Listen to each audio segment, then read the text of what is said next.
Halo teman-teman semua. Sebelumnya, izinkan saya untuk menyampaikan sebuah pantun. Hari Minggu saatnya memancing ikan. Tidak lupa membawa umpan. Kepada dosen dan teman-teman sekalian, Assalamualaikum saya ucapkan. Assalamualaikum warahmatullahi wabarakatuh. Om Swastiastu, Namo Buddhaya, salam kebajikan, salam sejahtera bagi kita semua. Yang pertama-tama, marilah kita bersyukur kepada Allah Subhanahu wa taala yang sudah melimpahkan rahmat serta karunia-Nya sehingga saya dan teman-teman bisa membuat tugas ini dalam kondisi sehat tanpa suatu halangan apapun. Tidak lupa pula sholawat serta salam senantiasa kita sampaikan kepada Nabi besar Muhammad SAW yang selalu umat muslim nantikan syafaatnya hingga kelak di yaumil akhir. Perkenalkan, nama saya Najwa Nagwartahara dari kelas 2A program studi pendidikan jasmani. Di sini akan menyampaikan atau menjelaskan tentang materi-materi yang telah dipelajari pada semester 2 ini untuk mata kuliah Bahasa Indonesia yang diampu oleh dosen kita yang bernama Bapak Dr. Nurmansyah SPD MPD. Dengan adanya video atau tugas ini adalah sebagai bentuk penyelesaian ulangan akhir semester Bahasa Indonesia di semester 2 ini. Baik, sebelum saya menjelaskan apa yang saya dapatkan pada semester 2 ini, di sini saya akan menyampaikan dulu beberapa bab-bab atau materi-materi yang telah kami pelajari. Yang pertama adalah menjelaskan hakikat dan perkembangan bahasa Indonesia.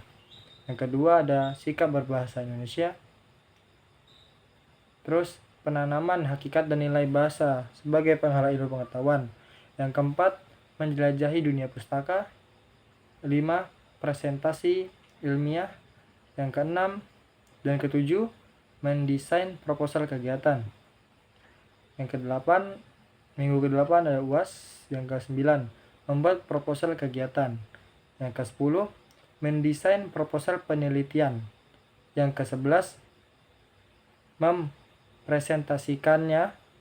Dan yang ke-12, menulis dan mempresentasikan artikel ilmiah dari laporan penelitian.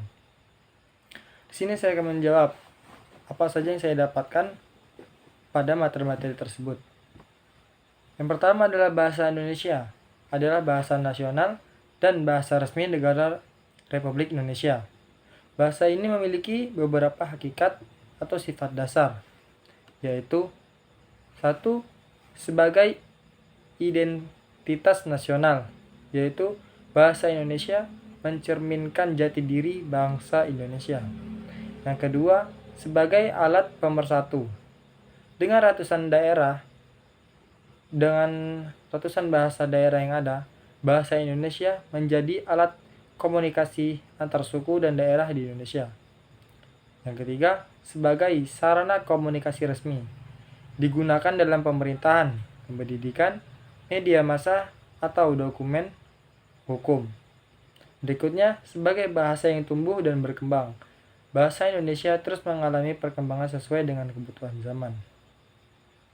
Bahasa Indonesia berakar dari bahasa Melayu yang digunakan sebagai lingua franca atau bahasa penghubung di wilayah Nusantara sejak berabad-abad lalu, bahkan sebelum kemerdekaan. Pelajaran kedua, sikap berbahasa Indonesia.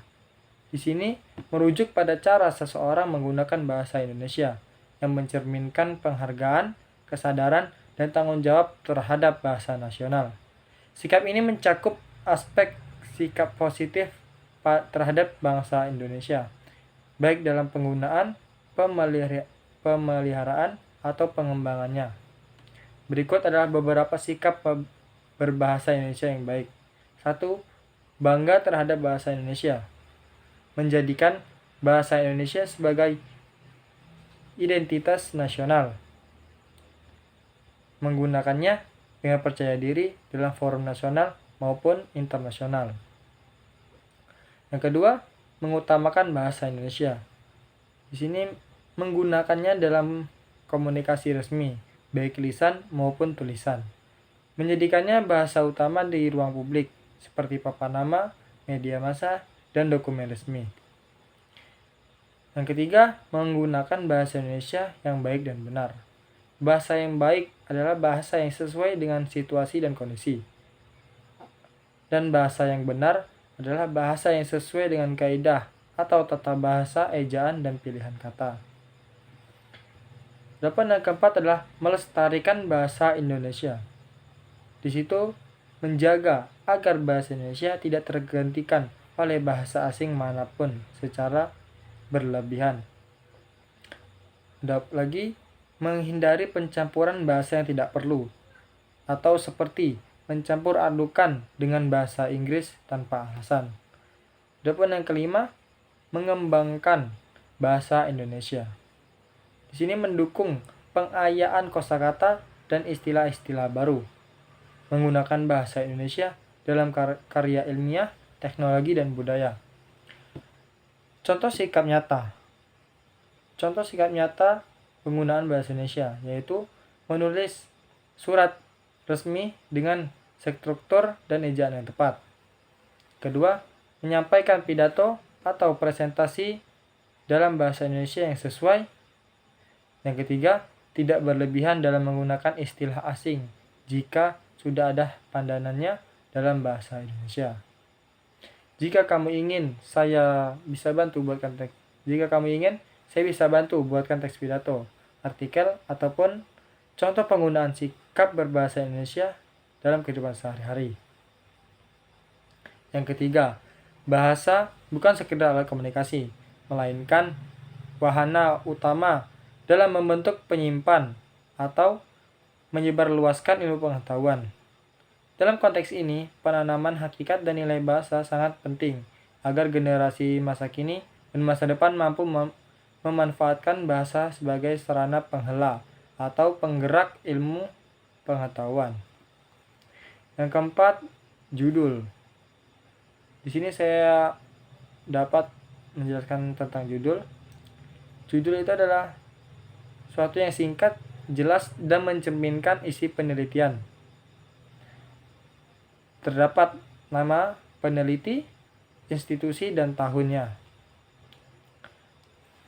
Latar belakang. Mengapa penelitian ini penting? Masalah yang dihadapi dan relevansinya. Itu adalah materi, rumus, masalah, atau tujuan. Di sini mempertanyakan penelitian atau tujuan utama dari studi ini atau penelitian ini. Berikutnya adalah tinjauan pustaka, yaitu dapat studi terdahulu yang relevan, landasan teori. Selanjutnya ada metodologi, yaitu jenis penelitian sebagai populasi dan sampel, menggunakan teknik pengumpulan dan analisis data. Berikutnya adalah hasil penelitian. Hasil penelitian bisa disajikan dalam bentuk grafik, tabel, ataupun diagram. Hasil penelitian fokus pada temuan utama. Berikutnya ada pembahasan. Interpretasi hasil, keterkaitan dengan teori atau studi sebelumnya. Selanjutnya, kesimpulan dan saran. Kesimpulan dan saran terdapat jawaban atas rumusan masalah, implikasi penelitian, dan rekomendasi atau tidak lanjut. Selanjutnya ada referensi, yaitu sebagai sumber-sumber ilmiah yang bisa digunakan. Baiklah, demikianlah beberapa hal yang bisa saya sampaikan. Sebelumnya, saya mohon maaf yang sebesar-besarnya para dosen dan teman-teman sekalian. Apabila dalam penyampaian tadi mungkin ada kesalahan kata atau beberapa pernyataan yang kurang sesuai. Saya ini hanya manusia biasa yang tidak luput dari kesalahan. Bu Udina membawa bonsai, lalu duduk makan stroberi. Semua yang telah usai, saatnya saya undur diri. Nasi goreng rasanya gurih, dimakan di kota Jawa. Kuucapkan terima kasih atas semua kasih dan perhatiannya. Billahi taufiq wal hidayah. Wassalamualaikum warahmatullahi wabarakatuh.